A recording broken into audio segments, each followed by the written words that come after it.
Kayaknya ini nggak ada lagi yang ditunggu ya. Nggak ada yang join lagi nih. Oke, Assalamualaikum warahmatullahi wabarakatuh. Suara Ibu kedengeran? Waalaikumsalam warahmatullahi wabarakatuh. Kedengeran, Bu. Oke, hari ini kalian akan mengerjakan UAS ya. Tadi sudah Ibu sampaikan, pertama silahkan buku ada di samping kalian, kemudian kertas 14 lembarnya. Kalau yang langsung mau pakai laptop juga boleh.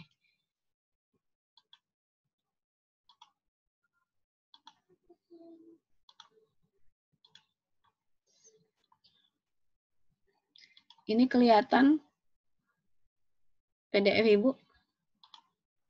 Kelihatan, Bu. Oke, di bab 7 ada penyusunan program latihan. Ibu nggak akan bahas ini. Jadi, pada saat kita mau membuat suatu program latihan, hal yang pertama kali yang harus kita buat adalah membuat biodata atlet. Ya.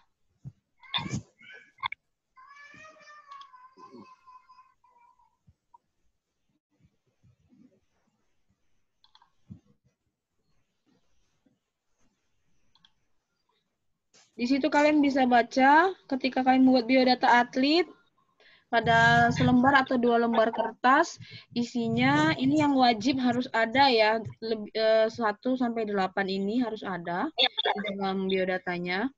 Tapi kalau mau menambahkan lagi juga boleh. Yang pertama, nama, kemudian tanggal lahir ya, klasifikasi atletnya ini nanti kalian yang checklist ya. Kalau ini klasifikasi atletnya nanti dikosongkan, ini pelatih yang isi biasanya. Kemudian usia latihan, artinya lama latihan, kalian menanyakan sejak kapan dia, misalnya sepak bola, sejak kapan dia mulai latihan sepak bola, misalnya usia 5 tahun dan lain sebagainya. Nah, itu harus dituliskan. Yang suaranya kedengaran tolong di-unmute dulu. Yang ketiga, usia kronologis artinya tempat tanggal lahir. Tujuannya adalah untuk tahu nanti jangan sampai kita punya atlet tahu-taunya pas tanding usianya udah kelewat ya. Banyak pelatih yang mengabaikan hal ini. Ya, jadi pas mau tanding udah latihan bagus atletnya nggak bisa ikut tanding. Nah, kemudian tinggi dan berat badan juga dibutuhkan. Nah, apalagi kalau yang bela diri ya, itu berat badan itu memang harus sudah ditentukan. Terus kelasnya juga ada, jadi itu dia harus menjaga berat badannya. Kemudian ada denyut jantung istirahat, artinya di istirahat ini data awal untuk kita melihat apakah atlet itu dia denyut nadinya termasuk golongan orang-orang biasa atau orang awam, sudah terlatih atau sangat terlatih. Kan ada rumusnya kemarin ya. Nah, ini kita hanya mencatat. Jadi kita bisa melihat dari denyut nadi aja kita bisa lihat ini atletnya sudah masuk di level apa gitu ya. Kemudian frekuensi latihan yang akan dilaksanakan adalah seminggu latihannya berapa kali, itu juga perlu kita ketahui pada saat dia latihan sebelumnya. Tadi kan nomor 2 ditanya usia latihannya. Sudah berapa lama Anda berkecimpung atau menggeluti cabang olahraga sepak bola. Nah, dari situ biasanya berapa kali Anda latihan. Nah, itu ya. Kemudian ada waktu pelaksanaan pertandingan. Nah, ini kita sudah melihat pada saat sebelum bikin program, kita sudah harus mencari tahu kapan pertandingan, sehingga kita bisa membagi nanti programnya dari periodisasi umum, khusus, prakompetisi, kompetisi, dan transisi. Jadi yang pertama kali dicari adalah tanggal pertandingan. Kemudian yang paling penting adalah harus tahu data kondisi kesehatannya. Misalnya penyakit yang pernah diderita, itu harus ditulis. Karena apa? Ya untuk membuat programnya. Jangan sampai ini atlet ternyata punya riwayat tipes, baru sembuh, terus nggak pernah latihan, terus kita langsung kasih latihan yang berat, ya dia akan balik lagi kena tipes. Jadi, kalau untuk penyakit yang berat, ada yang bilang, kalau tipes nggak bisa ikut olahraga yang berat-berat lagi, nanti kumat, itu salah, ya. Jadi semua penyakit itu bisa diatasi ya, dia bisa ikut latihan, tetapi mulainya dari program periodisasi umum. Jadi ketika kondisi tubuhnya sudah kembali normal, dia dilatihkan secara bertahap dari yang ringan, tadi ya prinsip progresif ya, dari yang ringan ke yang berat, dari yang gampang ke yang sulit. Nah itu prinsip progresif dilaksanakan, insya Allah dia tidak akan kumat. Nah itu ya. Jadi kalau misalnya ada orang yang udah kena tipes terus dia takut olahraga lagi, itu salah ya.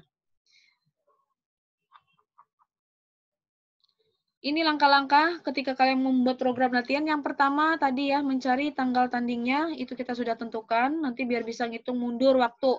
Misalnya tanding sekarang tanggal... Oke, sekarang tanggal 8 Juli. Pertandingan tanggal 26 Agustus. Apa yang harus dilakukan? Sisa waktunya tinggal berapa? Sebulan lebih dikit. Apa program yang bisa kita buat?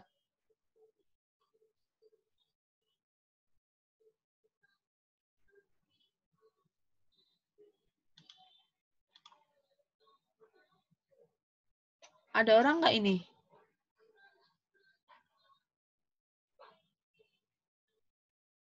Ada, Bu. Coba dijawab dulu, Ibu. Ibu nanya.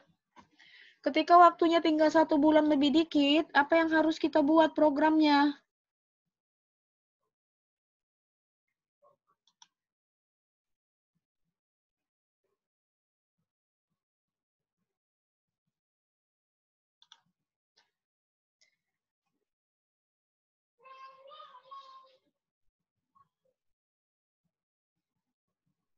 Ini pada mikir Program atau fisik kali Bu.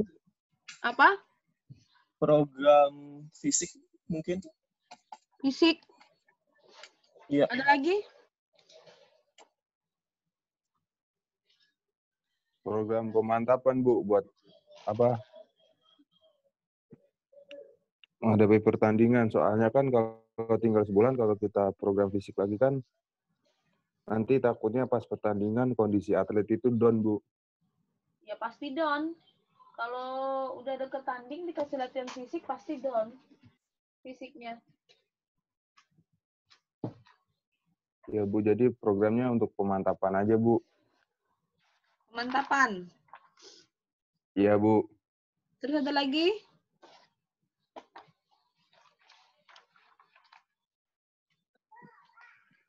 Mengevaluasi kali Bu latihan-latihan yang udah dicapai mungkin. Mengevaluasi latihan yang sudah dicapai. Ada lagi?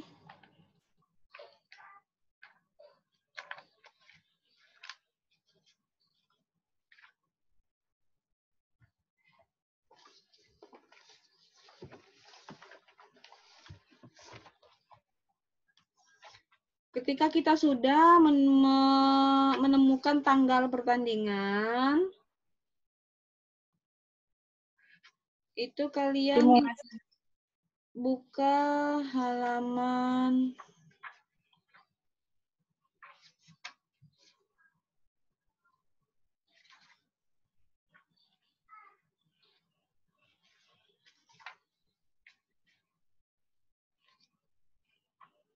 Delapan 81.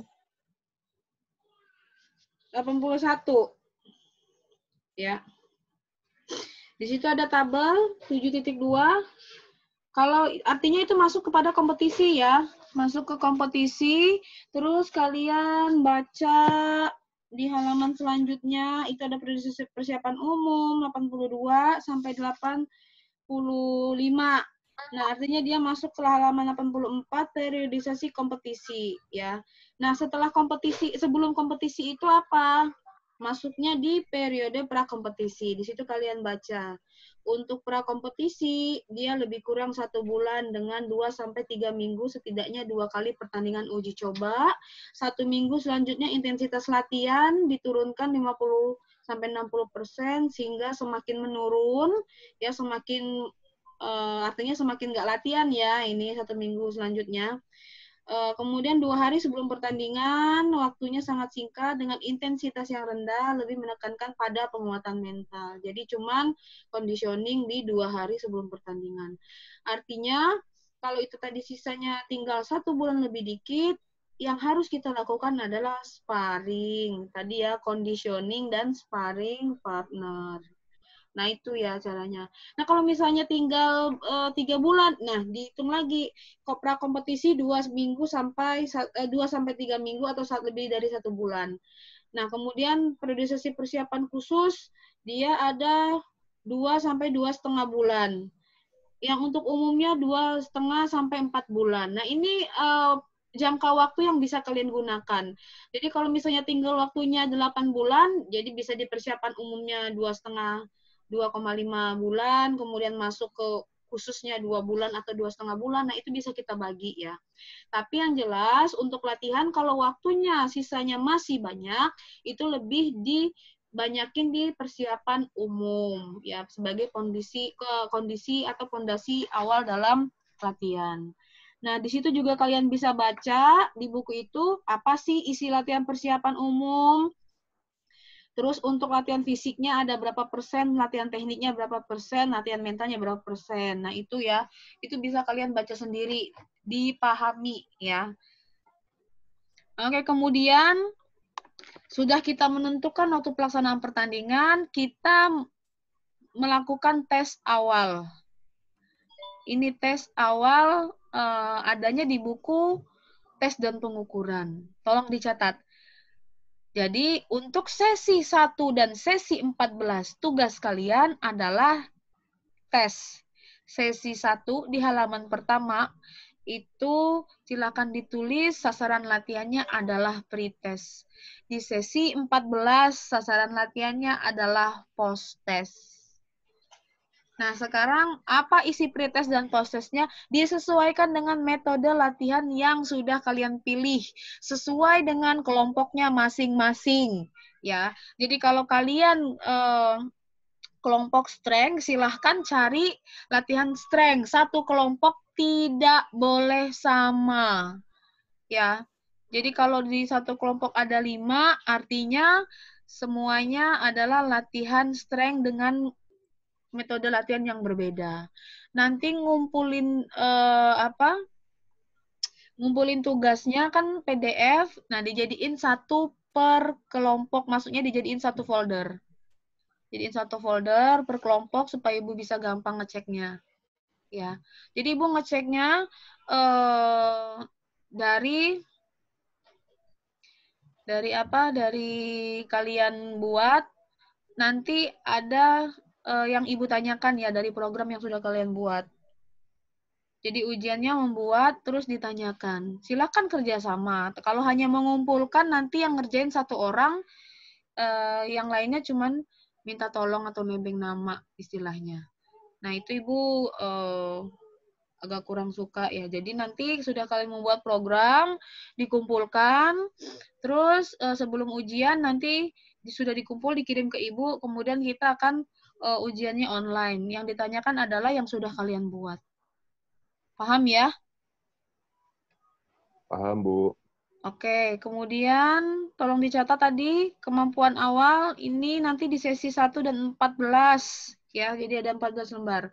Kemudian baru kita menyusun program latihannya. Kalau menyusun program latihan selama 1 tahun, itu Ibu sudah pernah coba kasih ke kakak tingkat kalian di tahun 2013-14 itu ternyata tidak efektif ya buat programnya. Jadi Ibu hanya mengarahkan ini membuat programnya untuk yang berminat ke arah skripsi. Ya, jadi kita fokus pada satu, terus kita membuat latihannya supaya dia menjadi ada prinsip progresif, ada prinsip adaptasi, nah seperti itu. Ini penentuan sasaran dan beban latihan itu ada nanti. Pelaksanaan dan pemantauan proses latihan, nah ini makanya di dalam sesi latihan itu ada tulisan keterangan. Keterangan itu adalah catatan-catatan kita di lapangan, apa yang harus diperhatikan. Kita sudah bikin program, sudah buat rencana. Nanti pada saat di lapangan, itu kan akan terjadi evaluasi. Oh, ternyata atlet saya dikasih waktu istirahat 1:5, ini waktunya semakin turun, tidak ada peningkatan. Artinya, jangan dipertahankan latihan itu, harus dievaluasi. Kan adaptasi itu kan ada sampai ada yang 3 kali, 4 kali, 5 kali. Nah, pada masa adaptasi itu silahkan kalian belajar untuk memainkan waktu istirahat. Nah, seperti itu.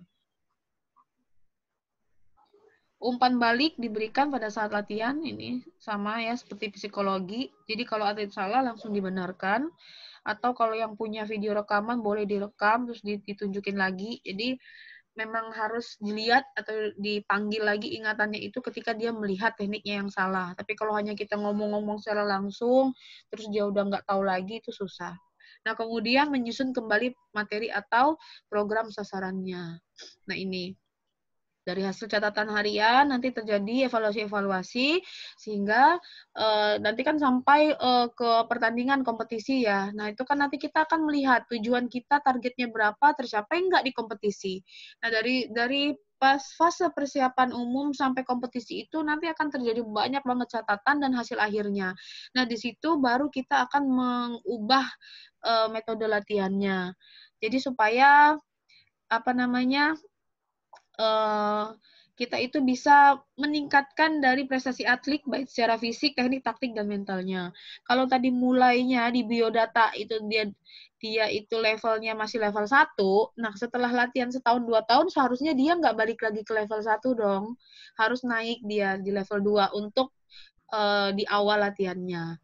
Nah, kenapa banyak atlet yang kembali lagi ke nol? Karena habis kompetisi, itu ada fase transisi, tidak digunakan.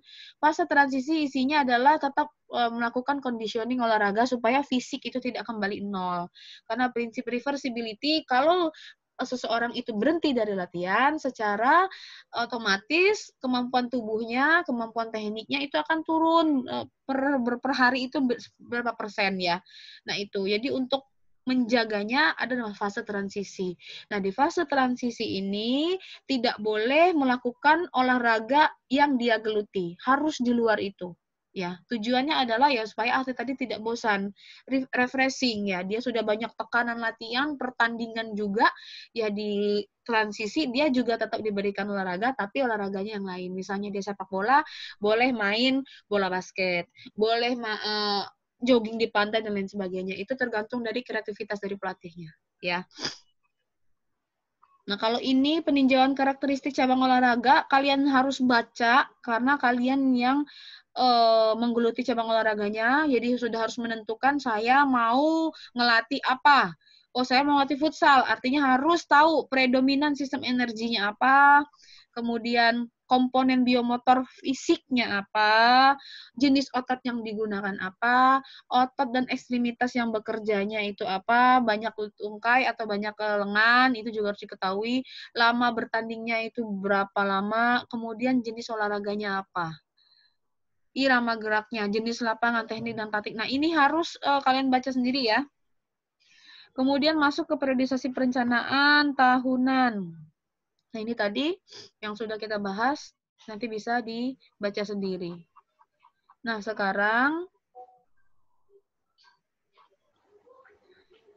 sekarang ini ya, kita masuk ke sesi latihannya.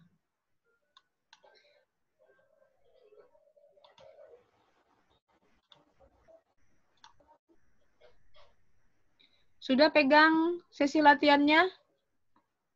Bu, sudah Bu. Ini dibuat 14 lembar. Cabang olahraga langsung diisi.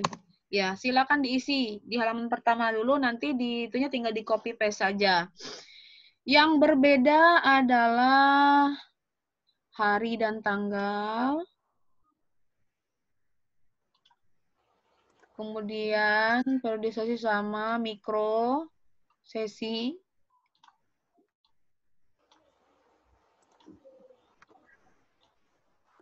Nah, 3 ini dia setiap halaman beda ya. Kalau yang ini, yang dikuningin ini yang berbeda. Jadi kita, kalau ini misalnya kalian isi cabang olahraga misalnya sepak bola.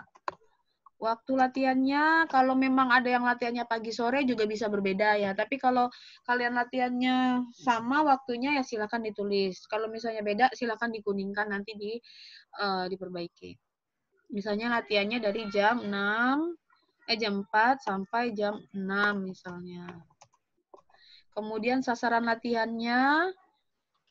Nah, sasaran latihannya untuk sesi 1 Sesinya silakan ditulis sekarang 1 sampai 14. Jadi ini di lembar pertama 1, kemudian ini Bu copy aja.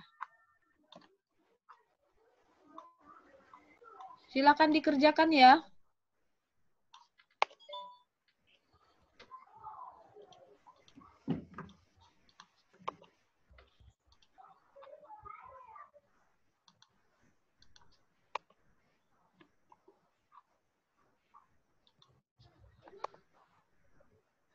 Kemudian ini sesi 2 sampai seterusnya ke 14. Silakan dikerjakan. Sudah?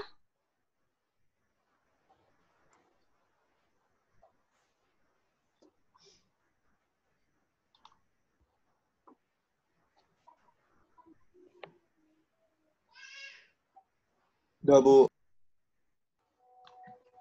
Oke. Sudah ya, jadi sesinya ada berapa? Ada 14. Bu. Oke, ada 14.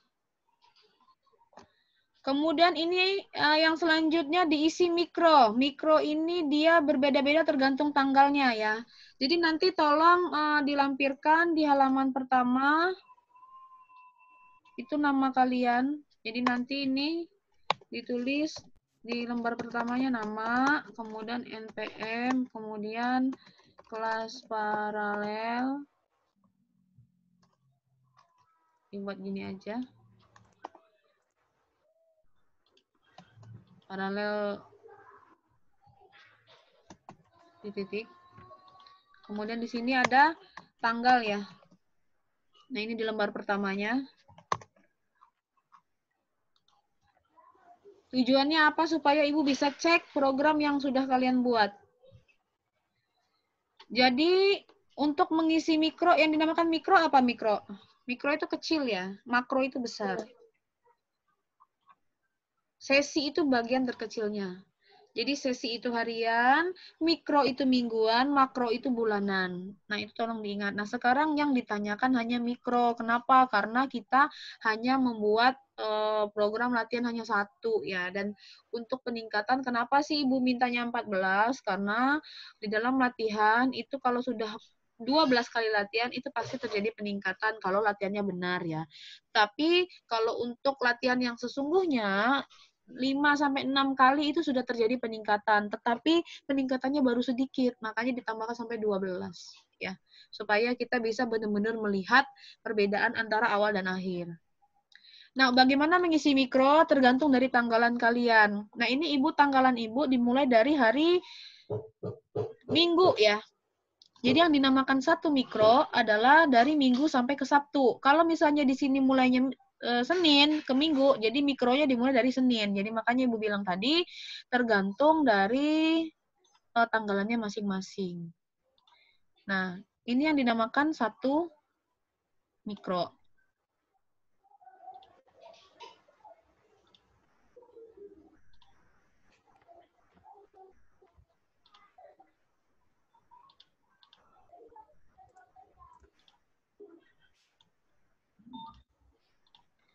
Oke, ini yang dinamakan 1 mikro.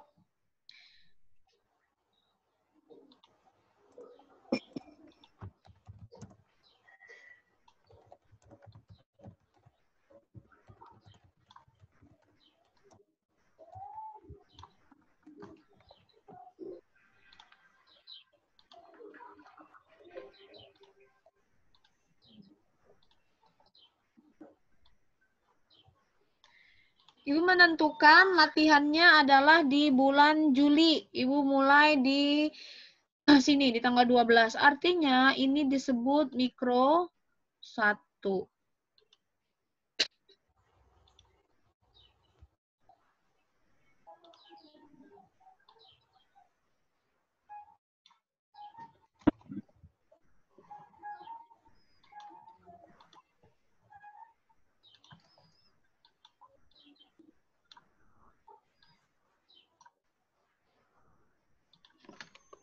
Nanti silakan dibuat seperti ini ya, biar kalian nanti gampang. Ini baru dapat Ibu latihannya, misalnya memilihnya seminggu 4 kali. Jadi 4 kali 3 kan udah 12 ya. Jadi ini masih kurang Juli sampai Agustus. Silahkan bulannya, silahkan kalian pilih ya. Mau bulan, tapi nggak boleh mundur ke belakang. Jadi mulai bulan Juli sampai 2021, 2020 berapa silahkan.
Oke, ini Ibu menentukan latihan Ibu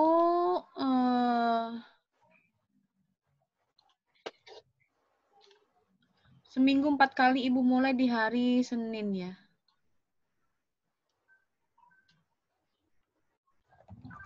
Jadi nanti semuanya sudah pakai ini ya, sudah pakai apa? Sudah pakai komputer semua. Nggak ada yang pakai tangan, tulis tangan.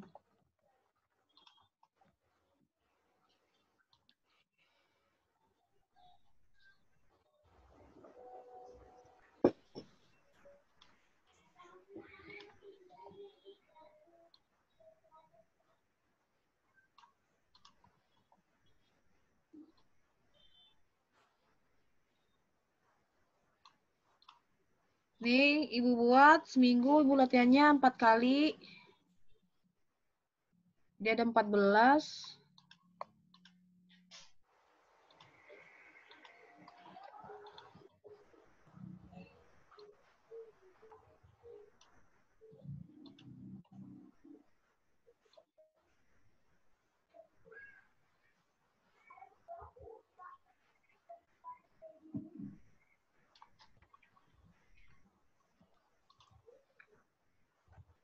Dua, tiga, 4 kali 3, 12. Terus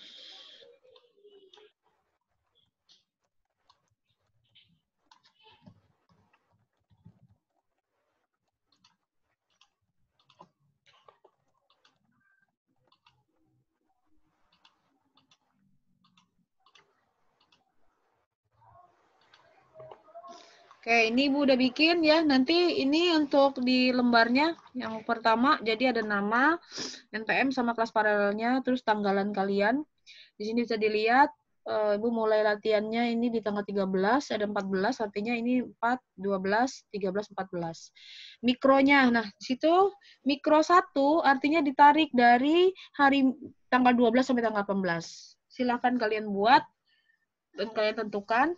Nah, jadi silakan diisi nanti. Ini kan sesi 1, sesi 2, sesi 3, sesi 4, 5, 6, 7, sampai 14. Jadi dari kayak gini, kalian gampang akan menuliskan mikronya. Nah, mikro 1, 2, 3, 4, artinya ditulis di sini mikronya mikro 1 semua. Ya. Paham?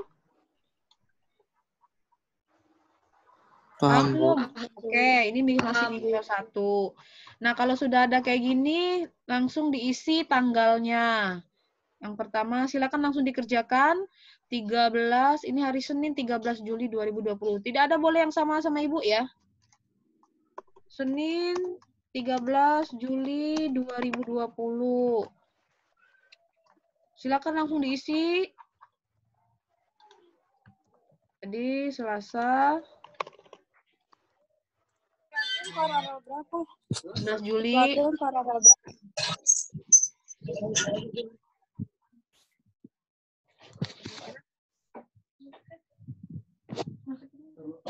Sudah selesai diisi? Udah, Bu. Oke. Jadi yang kuning yang di blok kuning ini dia yang berbeda isinya ya. Nah, kalau sasaran latihan itu di sesi 1 pre-test, artinya tes awal. Sesi 1.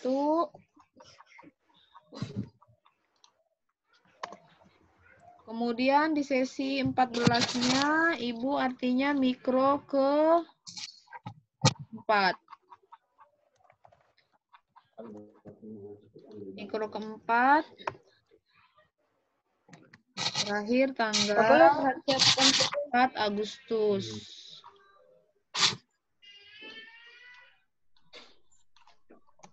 Enggak lihat. Selasa ya. Oke, nah disilakan ke sesi 14-nya di sini diganti post test. Post test. Di sini tes akhir. Ingat ya, sesi 14 mikronya juga beda. Di sini dibuatnya post test. Sudah? Udah, Bu. Oke. Jadi kita sudah mengisi bagian atas Nah, untuk yang selanjutnya sasaran latihan dari sesi 2 sampai 13 ini sesuai dengan kalian ya. Yang kalian misalnya Ibu kan endurance nggak ada ya. Jadi Ibu latihannya sasarannya adalah endurance.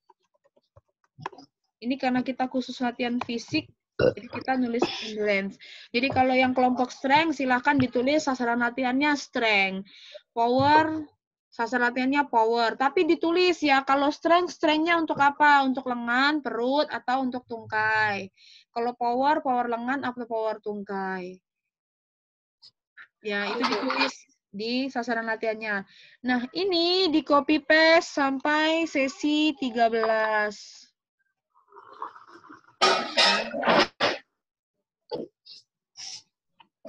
Kemudian untuk atlet, jumlah atlet, ini kan karena baru rencana, jadi kita sudah tahu. Tapi nanti catatannya kalau misalnya jumlah atletnya nggak sama, ya di sini dikasih catatan yang datang hanya 15 misalnya. Padahal yang di latihan ada 18 misalnya ya.